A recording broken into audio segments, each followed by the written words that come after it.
সুপ্রিয় ছাত্রছাত্রীবৃন্দ, সকলকে শুভেচ্ছা। আজকের আমাদের এই ভিডিও ক্লাসে আশা করি তোমরা সবাই সুস্থ আছো। আল্লাহর রহমতে তোমাদের দোয়ায় আমিও সুস্থ আছি। আজকে আমরা যে চ্যাপ্টারটা নিয়ে পড়ছিলাম সেটা ছিল কি, তোমাদের নিশ্চয়ই মনে আছে, ইউনিট 10 অর চ্যাপ্টার 10। সেটার আমাদের টপিক ছিল কি, using application program for spreadsheet. অনেকখানি আমরা কিন্তু ক্লাসটার অনেক অংশই কভার করে ফেলেছি।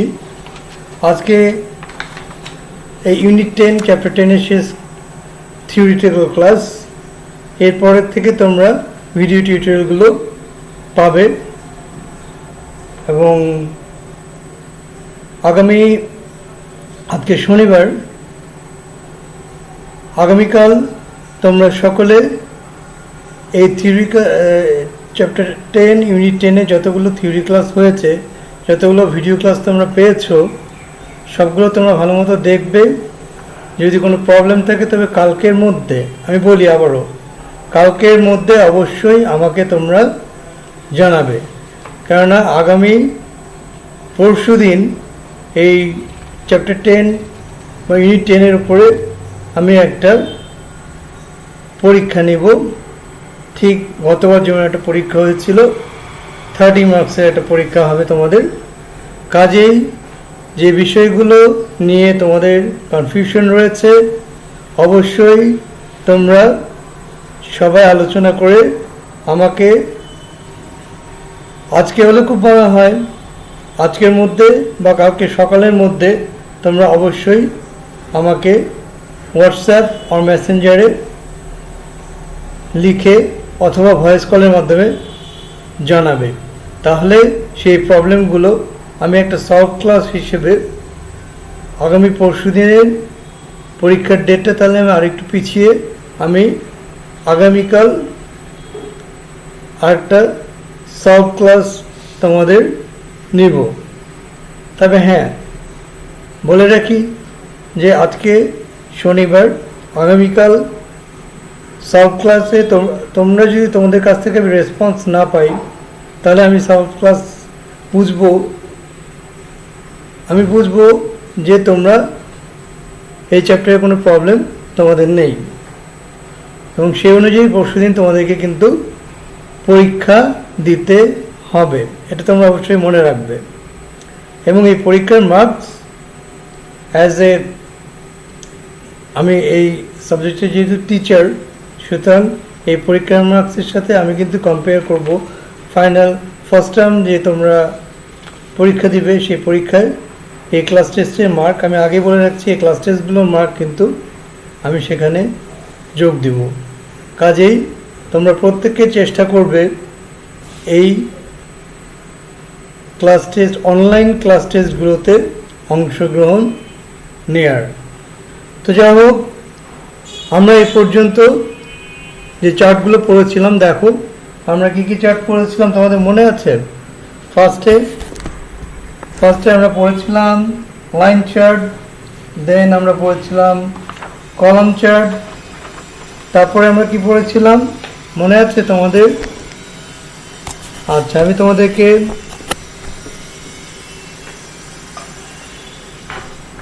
একটু মনে করাই দিই। নাম্বার 3 আমরা পড়েছিলাম, নাম্বার 3 আমরা পড়েছিলাম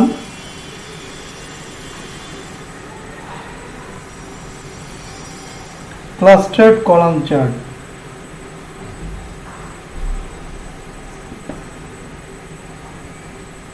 ক্লাস্টার্ড কলাম চার্ট মনে আছে তোমাদের? ক্লাস্টার্ড কলাম চার্ট কেমন ছিল? নাম্বার 3। নাম্বার 4 আমরা কি পড়েছিলাম? নাম্বার 4 আমরা পড়েছিলাম স্ট্যাকড কলাম চার্ট, তাই না? স্ট্যাক কলাম চার্ট আমরা পড়েছিলাম নাম্বার 4-এ। নাম্বার 4-এ আমরা পড়েছিলাম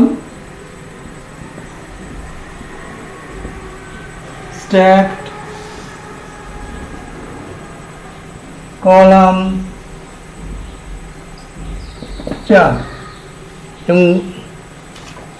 এবং লাস্ট যে চার্টটা আমরা পড়েছিলাম গত দিনে সেটা ছিল আমাদের কি পাই চার্ট, তাই না? এই চার্টগুলো প্রত্যেকটা আমি কিন্তু তোমাদেরকে ড্র করে আমি সর্বোচ্চ চেষ্টা করেছি তোমাদেরকে বোঝানোর। তারপরেও আমি বলছি, তারপরেও কোনো চার্ট নিয়ে যদি কারো কোনো সমস্যা থাকে আমাকে জানাবে। তারপরে আমরা করেছিলাম পাই চার্ট।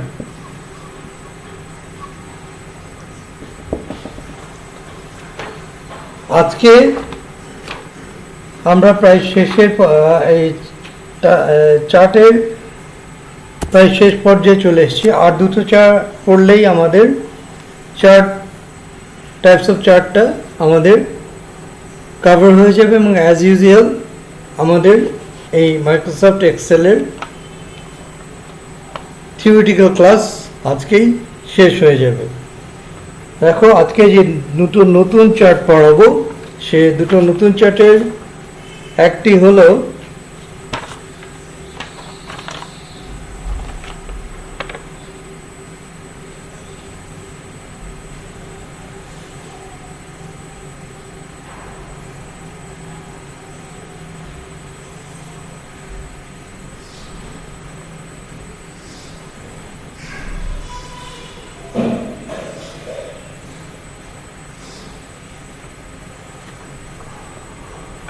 একটা হলো আমাদের বার চার্ট। আমি তোমাদেরকে বার চার্টটা কেমন হয় সেটা এখন বোঝানোর চেষ্টা করব। আমার হাতে আমি নিজে একটা বার চার্টের, দেখো একটা বার চার্ট আছে, বার চার্টগুলো এরকম হয়। এখন এই বার চার্টটা কোথায় ব্যবহৃত হয় এবং কী কাজে ব্যবহৃত হয় আমরা আগে সেটা জানি, ঠিক আছে? তারপরে আমরা এক্সপ্লেইন করব। এই বার চার্টটা আমি এক্সপ্লেইন করে দেখাবো তোমাদেরকে যে what does bar chart actually use for. সেখানে দেখো যেটা বলা হয়েছে যে bar charts are typically used to compare several categories of data. Bar charts are deals for visualizing or proportion of data items when there are more than 3 categories of data। অর্থাৎ bar chart আমরা যদি কোনো survey করি এবং সেই সার্ভের ডাটাগুলো যদি 3 ধরনের 3 types of category of data থাকে এবং এগুলোকে যদি আমরা আমাদের অডিয়েন্সের কাছে খুব সহজে উপস্থাপন করতে চাই তাহলে সবচেয়ে আদর্শ হচ্ছে এই বার চার্ট ব্যবহার করা। এই বার চার্টের সুবিধা হলো যে এই 3 ক্যাটাগরিজ অফ ডাটাকে সে বার দিয়ে রিপ্রেজেন্ট করবে এবং যারা অডিয়েন্স আছে, যারা তোমার এই বার চার্টটা দেখলে তারা তোমার ডাটার সাথে যে একটা কোরিলেশন আছে তোমার এই চার্টের সেটা সহজেই বুঝতে পারবে। বার চার্টটা কেমন হয় বা বার চার্টটা কীভাবে, বার চার্টের গঠনটা কেমন হয় সেটা আমরা এখন দেখব।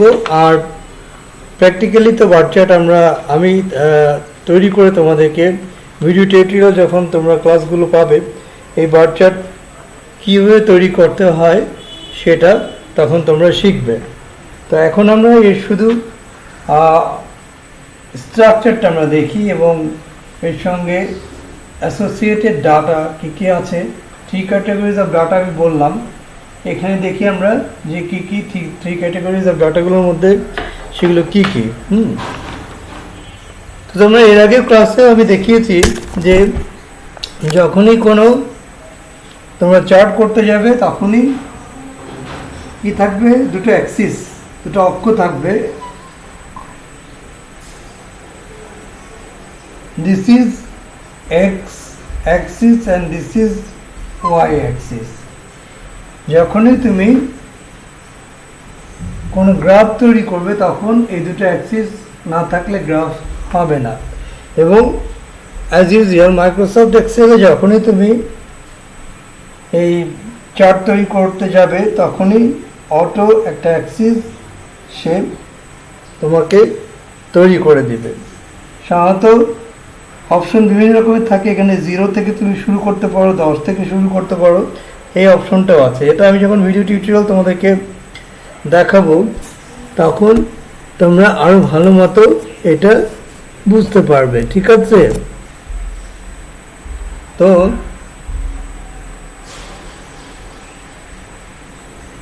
হ্যাঁ, দেখো এখন বার চার্টের ধরনটা কি টাইপের হয়। এখানে একটা সার্ভে করা হয়েছে। সার্ভেটা হচ্ছে,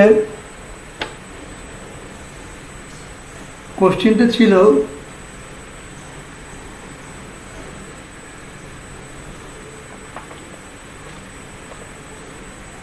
how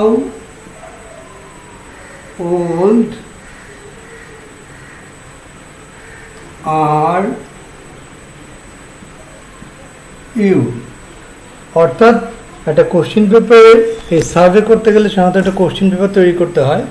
সেখানে একটা কোশ্চেন পেপারের মধ্যে ছিল একটা ভ্যারিয়েবল ছিল, সেটা ছিল হাউ ওল্ড আর ইউ, তোমার বয়স কত। এরকম হয়তো 300 থেকে 400 লোকের একটা সার্ভে করা হয়েছে এবং সেই সার্ভে থেকে একটা বার চার্ট তৈরি করা হয়েছে। দেখো এখন যে এখানে যেটা করা হয়েছে সেটা হচ্ছে এই বয়সটাকে আবার কতগুলো ভাগে বিভক্ত করে নেওয়া হয়েছে। সেটা কেমন দেখো,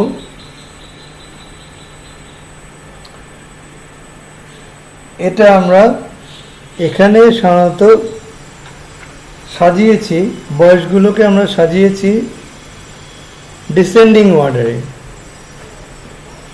সরি বয়সগুলোকে সাজিয়েছি আমরা অ্যাসেন্ডিং অর্ডারে, অর্থাৎ ছোট থেকে বড়র দিকে, এবং সেগুলোকে আমরা রেখেছি ওয়াই অ্যাক্সিসে।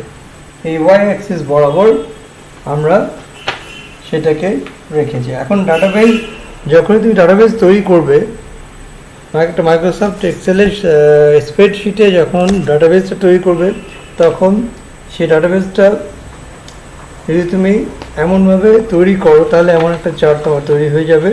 সেটা দেখো যে আমাদের এখানে ডাটাবেস ধরে নিই, ডাটাবেস আমরা প্রথমে তৈরি,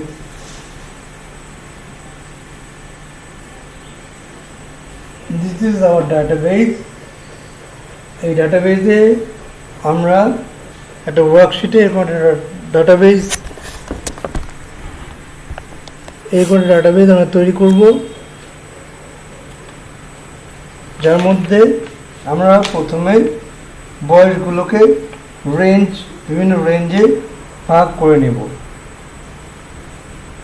ফার্স্টে আমরা দিলাম আন্ডার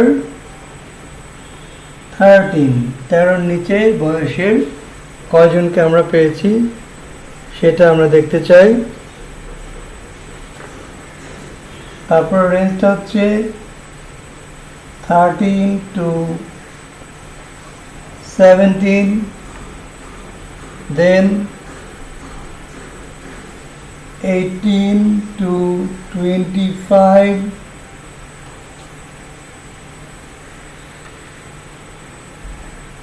then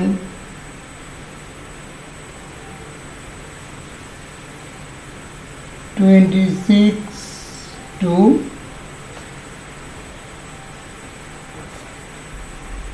34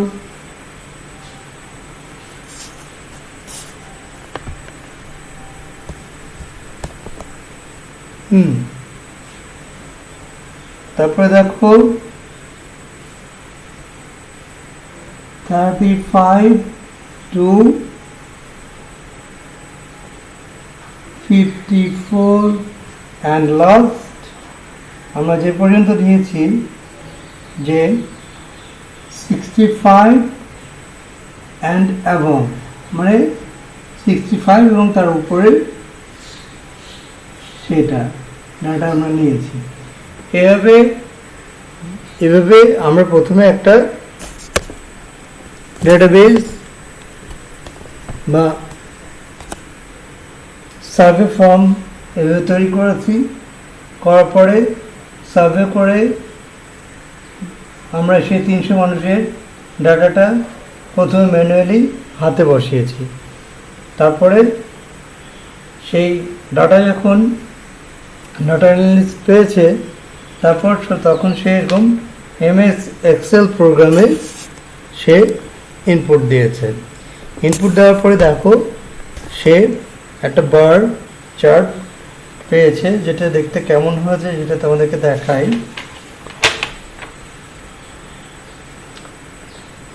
এই আবার দেখে তোমাদেরকে এই যে এই ডাটাগুলো যখনই আমি ইনপুট দেওয়া হয়ে যাবে এবং ইনপুট দেওয়া ডাটাগুলোকে সিলেক্ট করে যখন আমি চার্টটায় সিলেক্ট করে বার চার্ট আমি দিব তখনই আমি কিন্তু আমাদের কাঙ্ক্ষিত বার চার্টটা পেয়ে যাব। এবং দেখো এবং যদি দিই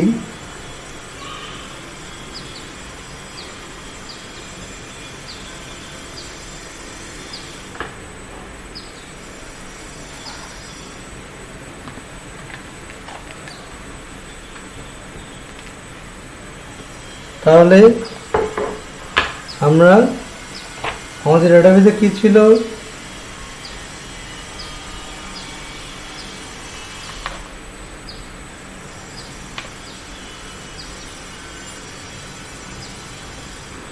প্রথমে ছিল আমাদের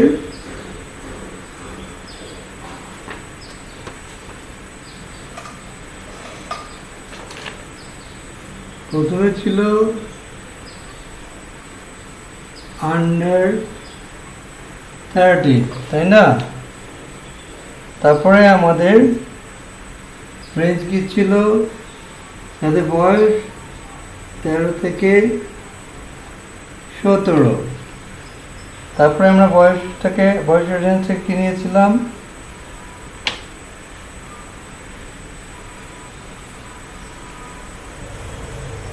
18 থেকে 25। তারপরে 26 থেকে 34। তারপরে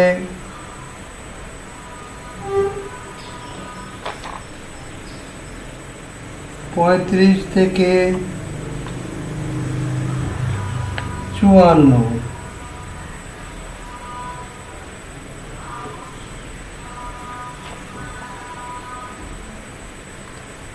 লাস্ট যেটা আমরা নিয়েছিলাম, যে রেঞ্জটা আমরা নিয়েছিলাম সেটা ছিল কত, 65 and above, অর্থাৎ যাদের বয়স 65 বছর বা তার ঊর্ধ্বে।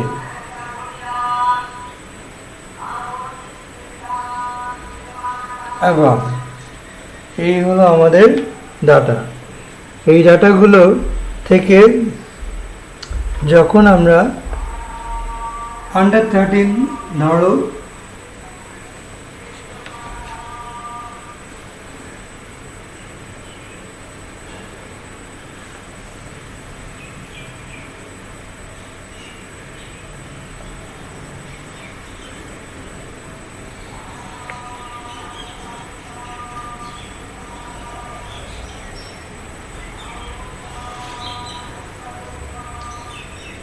0 2 4 6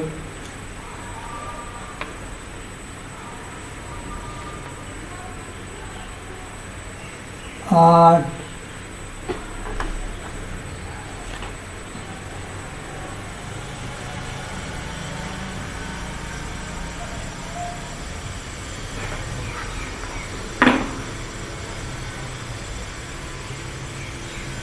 10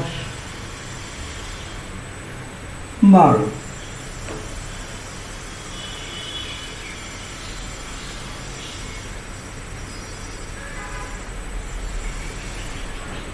তাহলে দেখো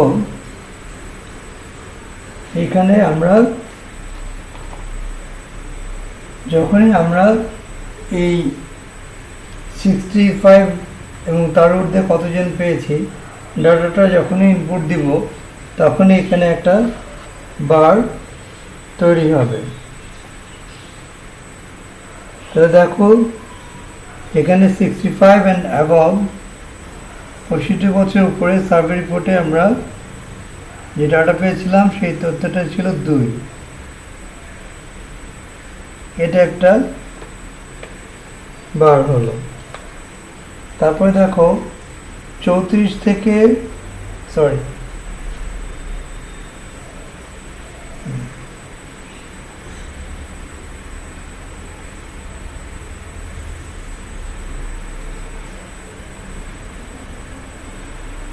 35 থেকে 54 আমরা পেয়েছিলাম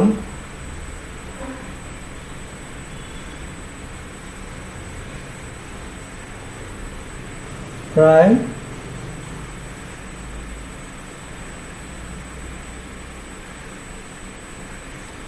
8 কিছু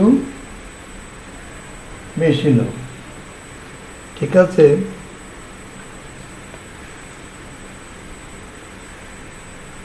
তারপরে দেখো 26 থেকে 34 আমরা পেয়েছিলাম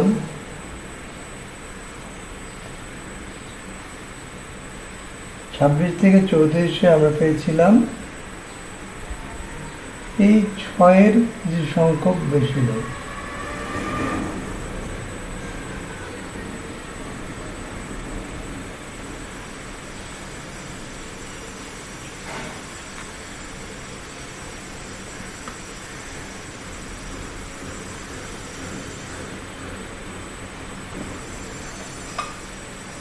দেখো 35 থেকে 54 আমরা পেয়েছিলাম কত বললাম যে এই 6 জন মানুষের মতো আমরা 6 জনের মতো পেয়েছিলাম 34 থেকে 54 এমন বয়স্ক মানুষের সংখ্যা। এরপরে দেখো 26 থেকে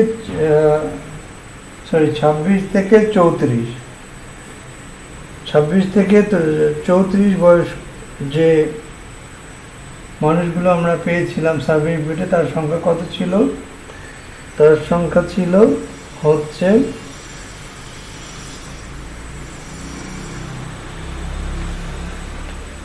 প্রায়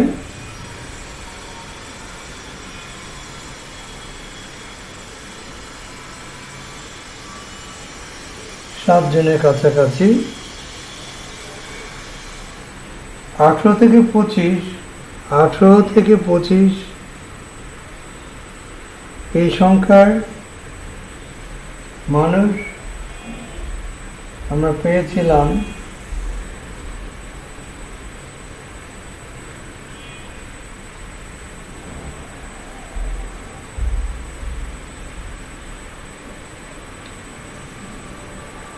আটের মতো।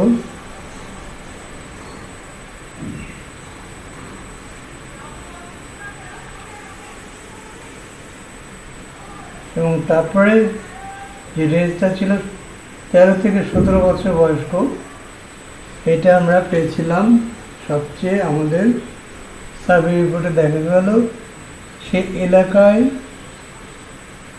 এই বয়সের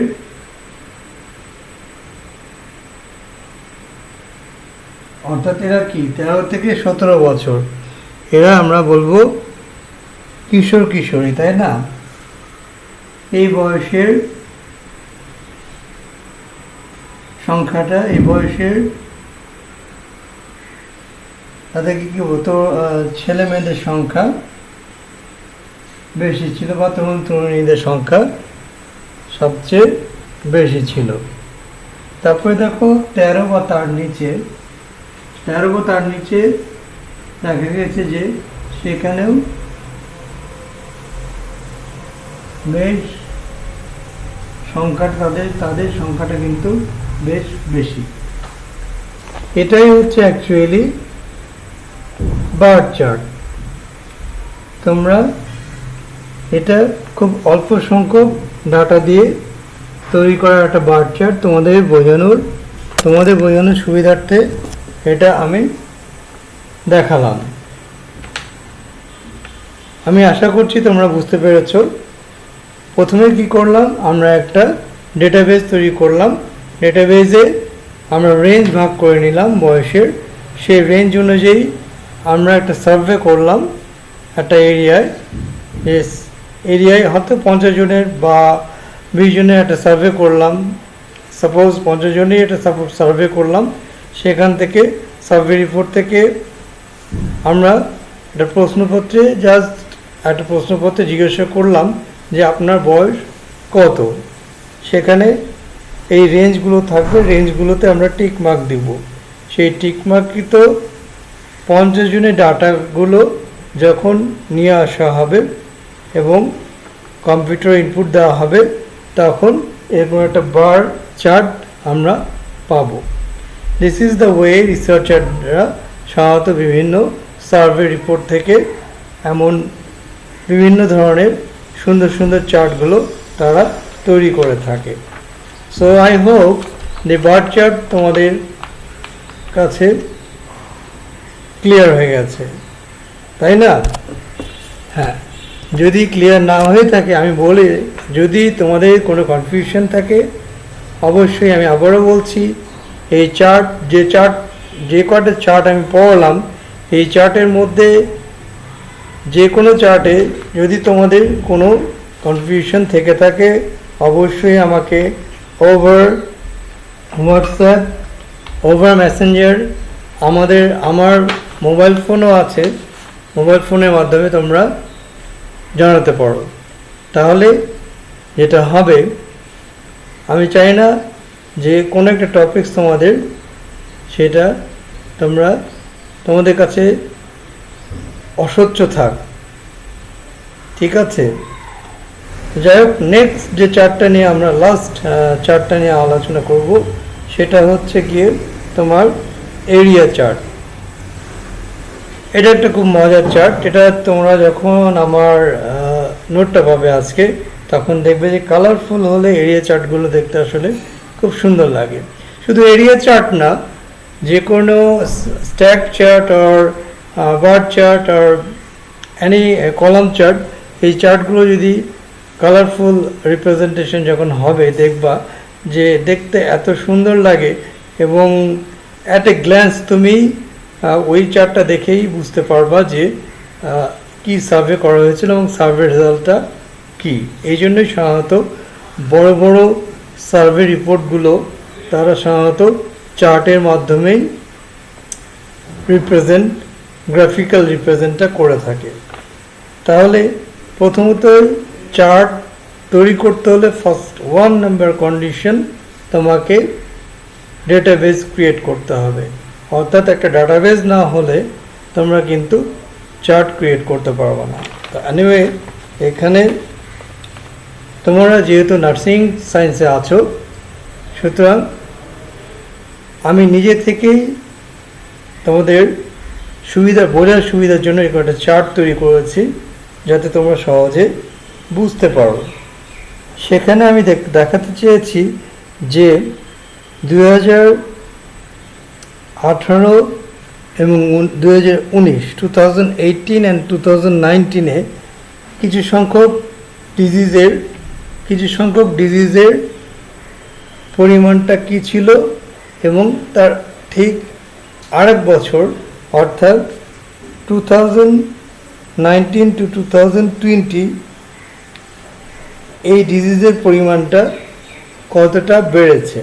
এই যে কম্প্যারিজন, এই কম্প্যারিজনটা আমি দেখাতে চেয়েছি এরকম একটা তোমার এরিয়া চার্টের মাধ্যমে।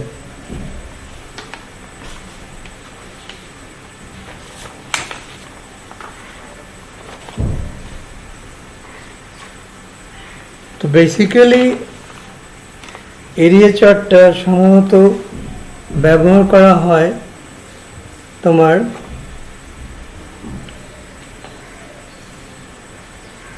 to show a period of time which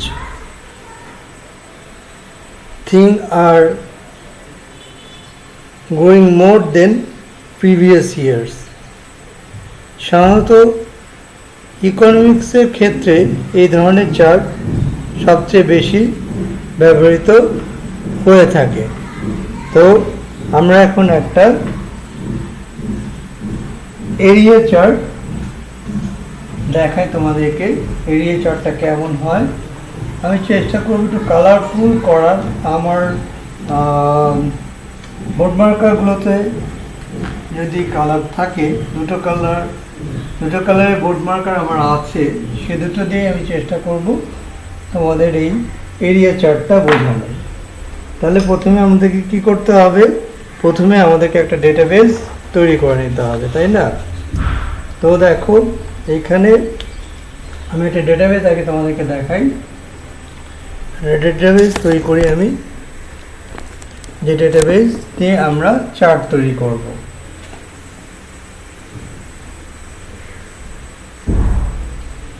ধরো এরকম একটা টেবিল বা এমএস এক্সেলের একটা জায়গায় আমরা এরকম একটা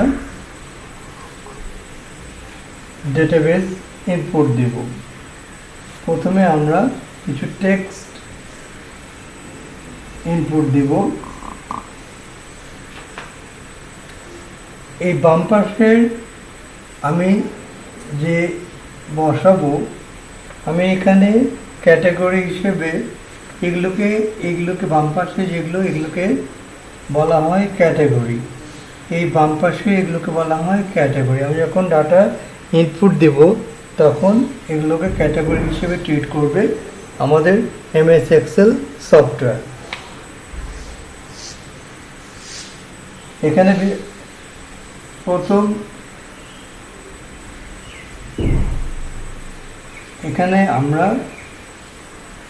আমি 5টা ডিজিজ নিয়েছি বাংলাদেশের, যেসব ডিজিজ এখন বর্তমানে সবচেয়ে বেশি আমাদের প্রাদুর্ভাব রয়েছে সেই ডিজিজগুলো আমি নিয়েছি। প্রথমে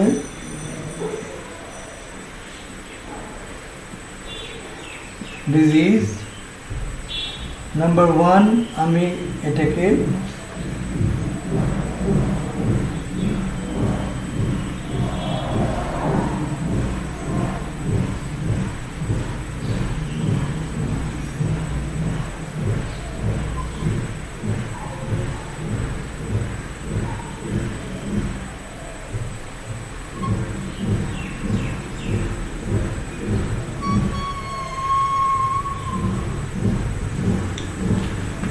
প্রথমে নিয়েছি, এটা হচ্ছে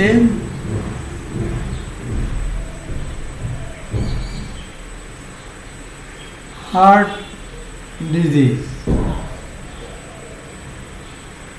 নেক্সট টাইম নিয়েছি ডায়াবেটিক।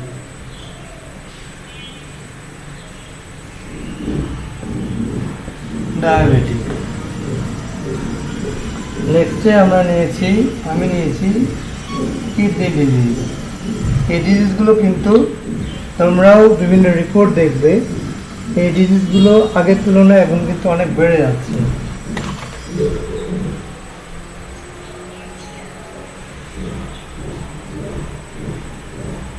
Kidney disease.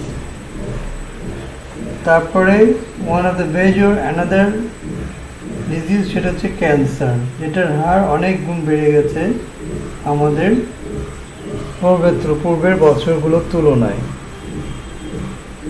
নেক্সট দেখো, এটাও একটা খুব অ্যালার্মিং আমাদের জন্য বলবো, এই ডিজিজটা খুব বেশি দেখা যাচ্ছে, সেটা হচ্ছে হাইপার টেনশন।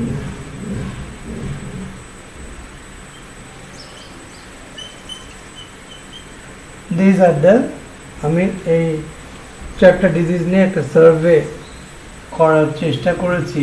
তবে আমি তোমাদেরকে বলি যে this are the not real survey data. আমি যে ডাটাটা এখন দিব এটা কিন্তু রিয়েল সার্ভে ডাটা না, তোমাদেরকে বোঝানোর জন্য আমি এখানে এই ডাটাগুলো এখন ইউজ করব। ঠিক আছে, এখন প্রথম এটা হবে ফিজিক্যাল ইয়ার। আমি এখানে দেখাতে চেয়েছি 2010,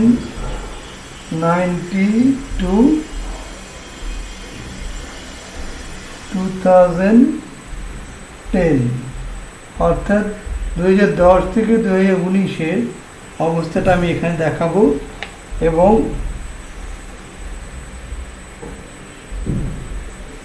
ফিজিক্যাল ইয়ার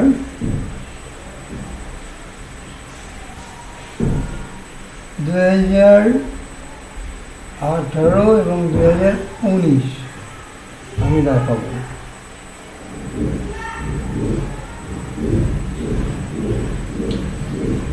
আমরা এখন ডাটা বসাই, যে সার্ভে রিপোর্টটা পেয়েছি সেটা থেকে আমরা এখন ডাটা বসাবো। ঠিক আছে, 2010 থেকে 2019-এ আমাদের হার্ট অ্যাটাক গোটা বাংলাদেশের, যে আমি ধরে নিচ্ছি সার্ভে রিপোর্ট, সেখান থেকে আমাদের হার্ট অ্যাটাকের যে সংখ্যাটা ছিল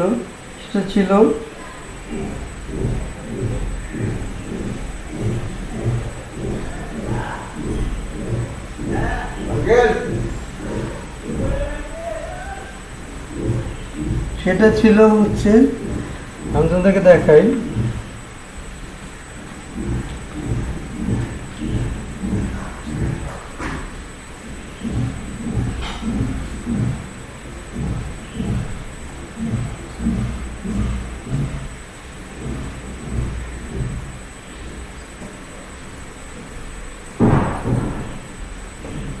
দু 2018-2019, আর এখানে আমি দেখাতে চেয়েছি 2019 থেকে 2010, অর্থাৎ 2010 থেকে 2019 পর্যন্ত যে অবস্থাটা ছিল, এবং 2019-এর পরবর্তী থেকে 2018 থেকে 2019, এটা একটা বছর।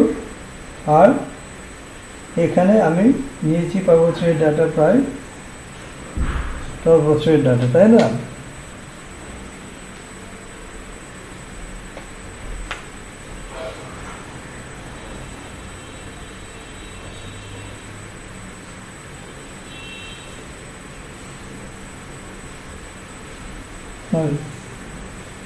এটা হচ্ছে 2018-2019, দিস ইজ দ্য 2018-2019।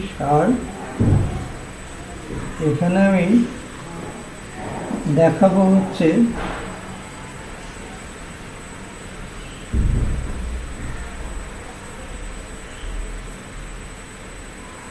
2019 থেকে 2020।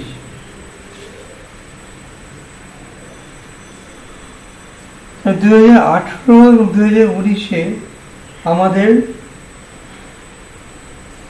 যে হার্ট ডিজিজ, সেই হার্ট ডিজিজের সংখ্যা কত ছিল সারা বাংলাদেশে আমরা দেখি, সেখানে ছিল এই 2018 এবং 2019 এই বছরে, এই রানিং ইয়ারে ছিল 2,25,000 মতো। ঠিক আছে, এখন 2019 এবং 2020-এ সেটা হয়ে দেখো সেটা কি কোন পর্যায়ে গেছে। 3,75,890। এবার আমরা দেখি ডায়াবেটিক আমাদের গত 18-19 ছিল হচ্ছে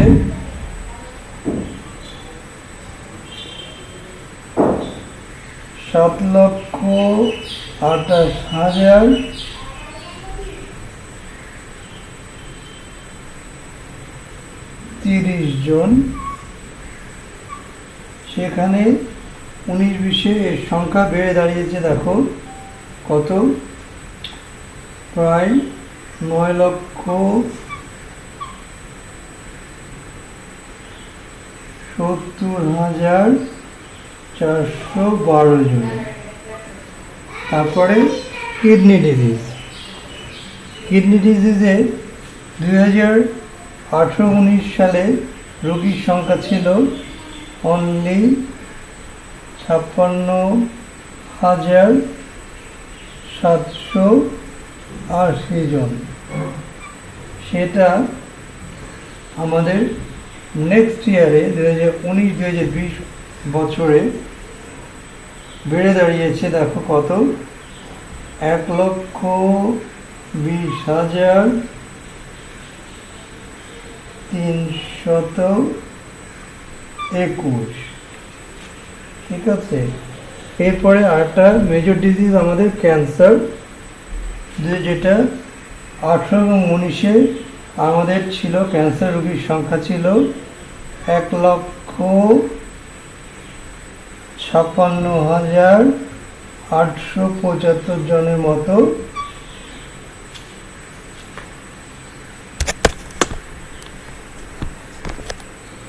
যেটা পরবর্তী বছরে গিয়ে বেড়ে দাঁড়িয়েছে 2,30,850 জনের। এরপরে দেখো হাইপার টেনশন,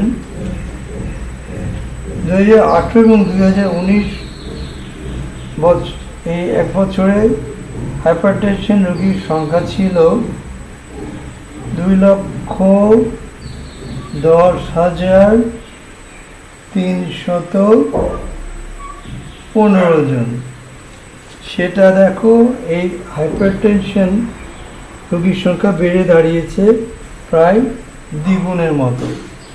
এখন সেটা দাঁড়িয়েছে পরবর্তী বছরে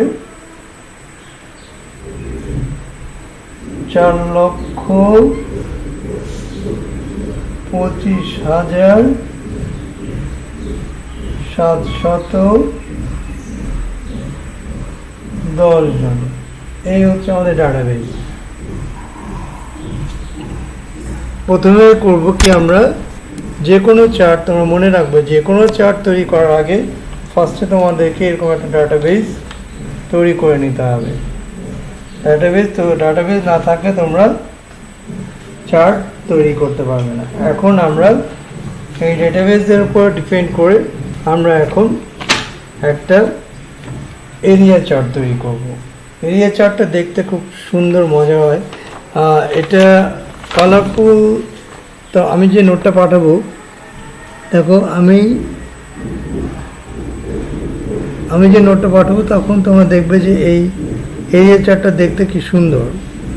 এখানে সাধারণত দুটো কালার হয়, হ্যাঁ, এখানে সম্ভবত ব্লু আর নীল আছে।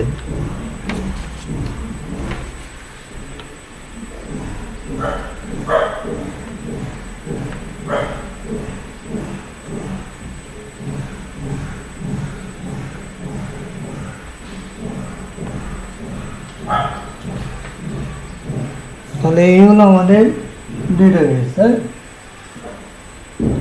এখান থেকে তোমাকে ডিটারমিন করতে, দেখো সবচেয়ে কম ছিল আমাদের সব ফিগারের মধ্যে সবচেয়ে কম 1,20,321। অর্থাৎ আমাদের স্টার্ট করতে হবে কিন্তু সেভাবে। ঠিক আছে।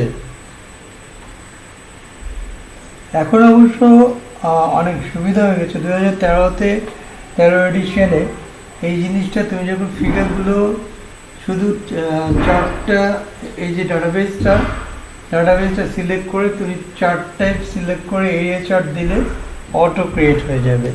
খুব আগের মতো আমাদের মতো আমরা যখন আজ থেকে 5 বছর আগে এরকম চার্ট তৈরি করতাম তখন অনেক অনেক কষ্ট হতো আমাদের। হ্যাঁ, এখন আর সেই কষ্টটা অনেকটাই মাইক্রোসফট মোটামুটি বলতে গেলে দূর করে দিয়েছে। হ্যাঁ,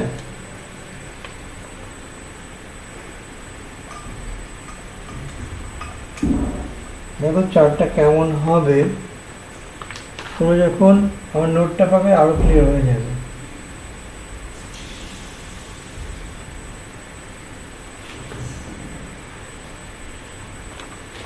ফার্স্টে এদিকে আমাদের ডিজিজগুলো আমরা বসাবো।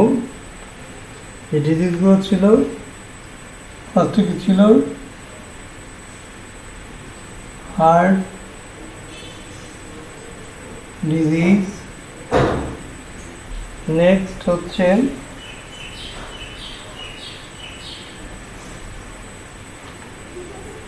ডায়াবেটিক,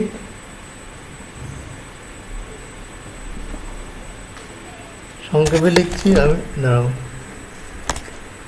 আশা করি তোমরা দেখতে পাচ্ছ ডায়াবেটিক। তারপরে ছিল কি আমাদের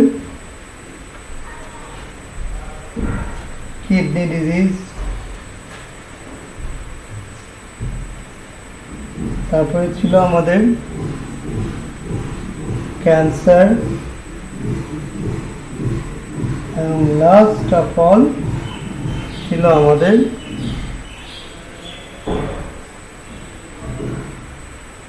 হাইপারটেনশন, তাই না? হাইপারটেনশন।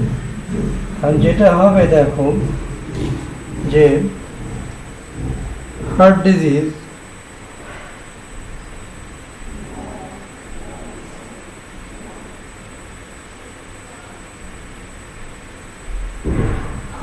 ছিল আমাদের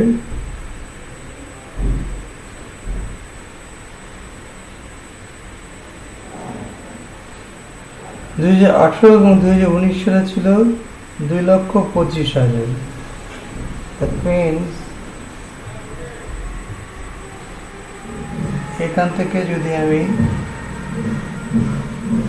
2 লক্ষটা শুরু করি, তাহলে এই হার্ট ডিজিজটা 18, 19, 20-এ এখানে ঠেকবে, তাই না?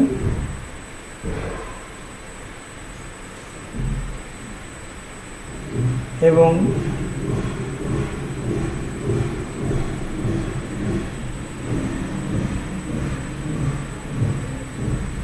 তার পরবর্তীতে আমাদের তার পরের বছরে আমাদের সেটা বেড়ে দাঁড়িয়েছে কত, 3,75,000 মতো। এর একটু উপরে যাবে, 2 লক্ষ,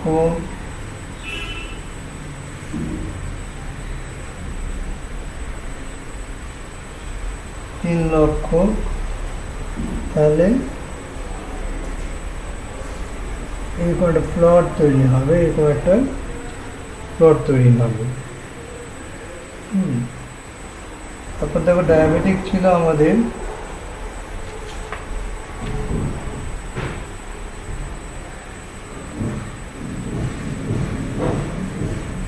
তাহলে এটা হচ্ছে হার্ট ডিজিজের 2 বছরের ইতিহাস আমাদের। আচ্ছা,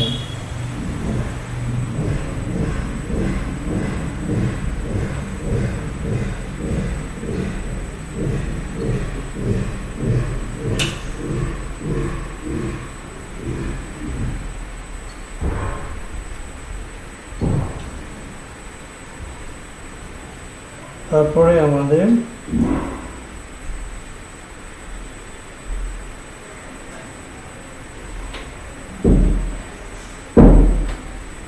ডায়াবেটিক,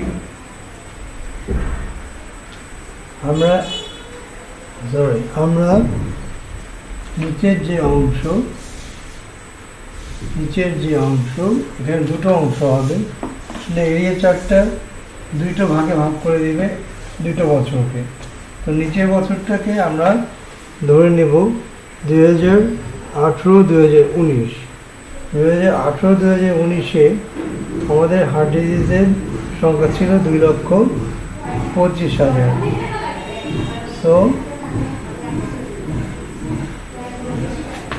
দিস ইজ 2,25,000। 2,25,000। এরপরে আমাদের ছিল ডায়াবেটিস। ডায়াবেটিসটা ছিল আমাদের সবচেয়ে বেশি। ডায়াবেটিকের সংখ্যা 2,25,000 হচ্ছে আমাদের হার্ট ডিজিজ। ডায়াবেটিক ছিল আমাদের 7,28,000, 3,00,000, 4,00,000, 5,00,000, 6,00,000,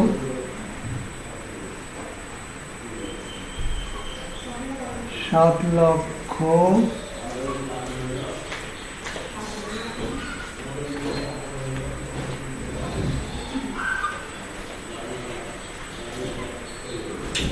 8,00,000 and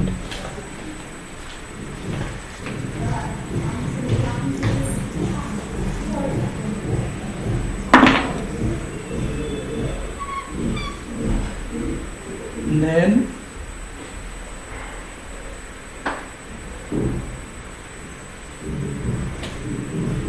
9,00,000।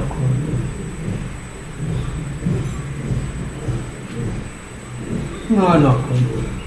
তো দেখো আমাদের যে হার্ট ডিজিজ, এই হার্ট ডিজিজ আমাদের 2018 এবং 2019 যে ইয়ার ছিল, সেখানে আমাদের এই হার্ট ডিজিজটা ছিল হচ্ছে 2,25,000। দেন ডায়াবেটিক ছিল আমাদের 7,28,000 মতো। সুতরাং এটা পিক, যে পিকটা উঠবে, তুমি যখন ডাটা ইনপুট দিবা অটোমেটিকলি পিকটা উঠে এই 7,00,000-এর কাছাকাছি চলে যাবে, যে এটা আবার ফল ডাউন করবে। তারপরে আমাদের কি ছিল, কিডনি ডিজিজ। কিডনি ডিজিজে অনলি 56,000 আমাদের ছিল। দ্যাট মিনস এটা সামথিং লাইক দ্যাট, এরকম হবে।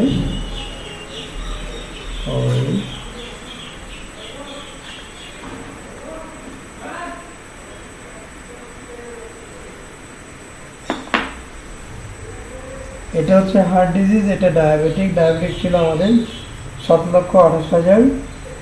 কিডনি ডিজিজটা 2018 এবং 2019 ছিল 56,000। এই কার্ভটা হচ্ছে ডায়াবেটিকের কার্ভ।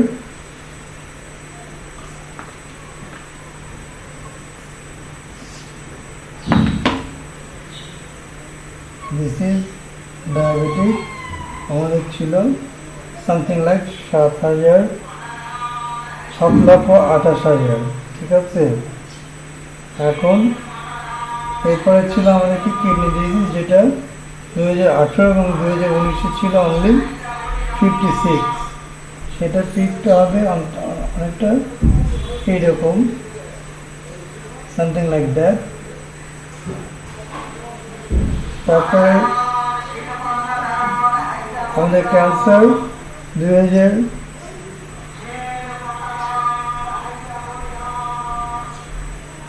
কিডনিতে আমাদের ছিল 56।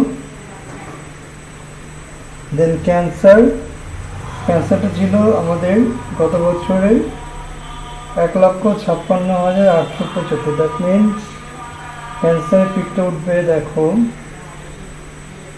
এর চেয়ে একটু বেশি। এবং লাস্ট অফ অল হাইপারটেনশনে আমাদের রোগীর সংখ্যা ছিল কত? 2,10,315। দ্যাট মিনস এটা এই যে আমার 2 লক্ষ হচ্ছে একটু পিকে থাকবে।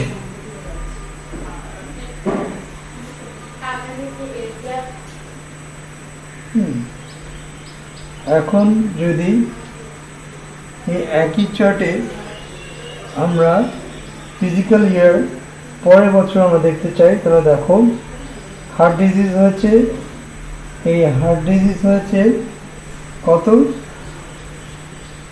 3,75,890। তার মানে এটা সামথিং লাইক এরকম দাঁড়াবে।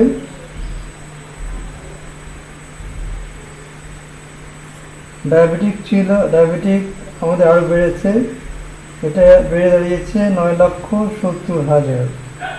দ্যাট মিনস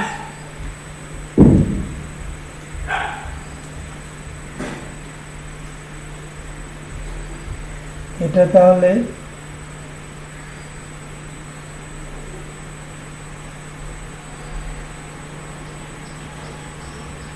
9,70,000 হলে এটা হবে আরো বেশি।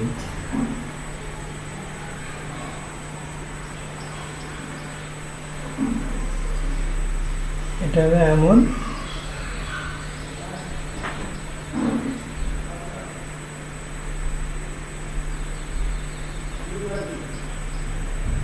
তারপরে দেখো কিডনি ডিজিজ ছিল আমাদের, কিডনি ডিজিজ 2019 এবং 20 সালে যেটা হয়েছে পরের বছরে, সেটা বেড়ে গিয়ে দাঁড়িয়েছে 1,20,000 মতো। মিনস 1,20,000 যদি হয়, এটা থেকে একটু বাড়বে, সামথিং লাইক দ্যাট।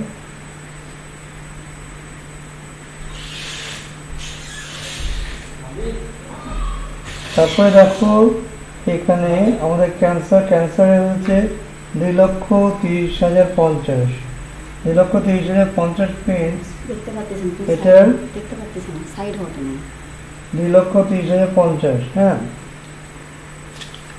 2,30,050 যেটা, সেটা দেখো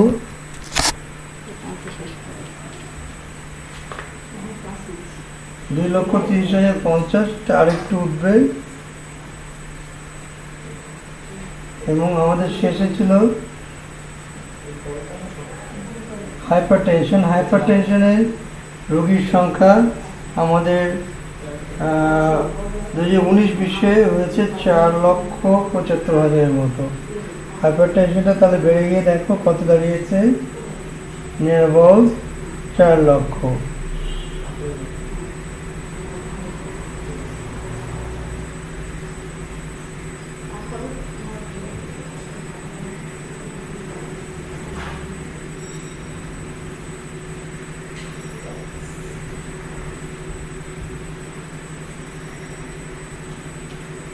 সো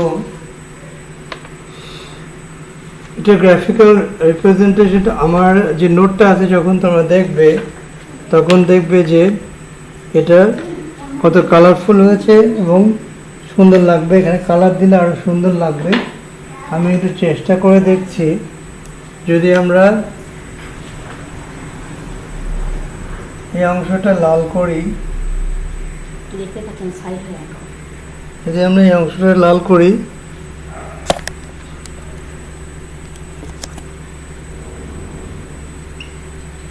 এটা যদি আমরা আমরা মনে করি যে এই অংশটা রিপ্রেজেন্ট করছে তোমার 2018 and 2019, তাহলে এটা এমন হবে।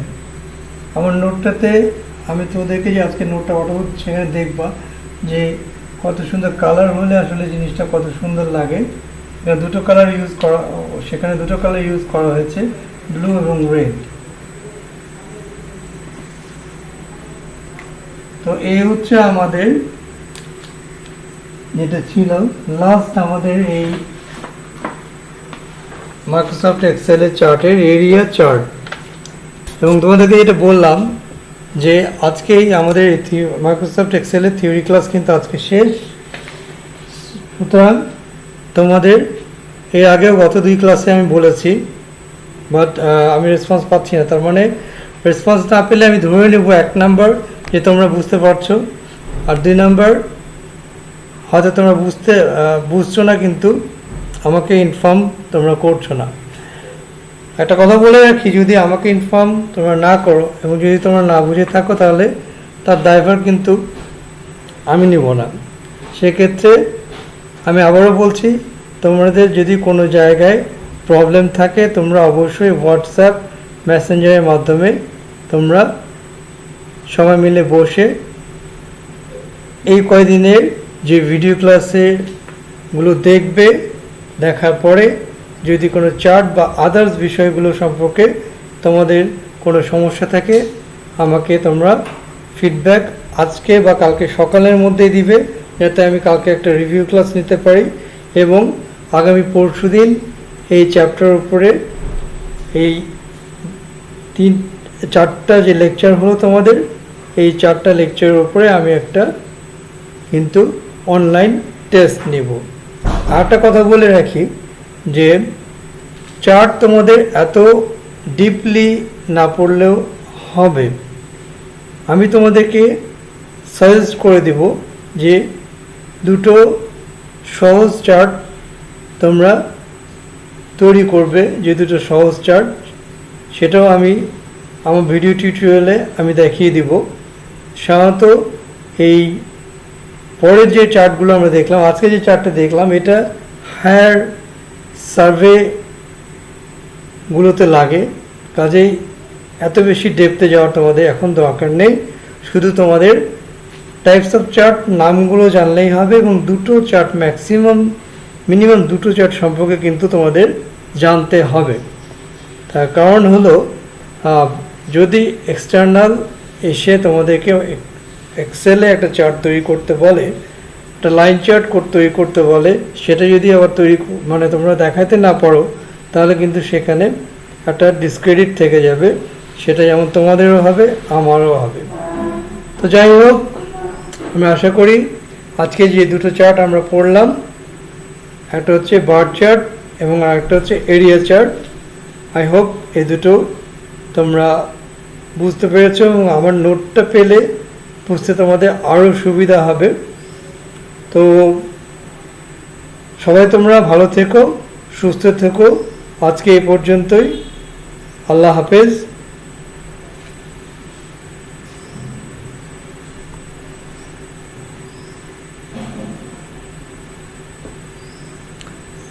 আল্লাহ হাফেজ।